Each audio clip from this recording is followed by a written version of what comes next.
Naghahanap ka ba ng affordable staycation in Manila? Siyempre, sagot kita. Nag-celebrate nga pala ako ng 27th birthday ko dito sa Manila kaya naghanap kami ng affordable staycation for overnight. And yes, for as low as 2,500 overnight, pwede mo na ma-enjoy itong super cute and cozy staycation. Dito lang yan sa Sea Residence sa tapat ng MOA. At sobrang na-surprise ako kasi binigyan nila ako ng birthday gift. Thank you so much. And nag-provide nga pala sila ng complimentary bottled water. So ito nga pala yung main bedroom nila. Air-conditioned and napaka-spacious nung kanilang bed. At syempre meron din silang cabinet on the side para sa mga gamit natin. And by double deck pa sila. Perfect for friends and family getaway.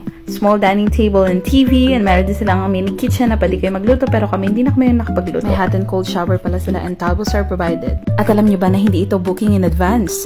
On the spot ako nag-book and super bilis nila mag-response. Kudos. Kaya ako naghahanap ka ng affordable staycation na malapit sa mga galaan like Manila Ocean Park, Luneta, Intramuros, PM them. Ilalagay ko na lang sa caption ng mga contact number and pages nila or just contact me para matulungan ko kayo. That's it for DL Tips. So, bye!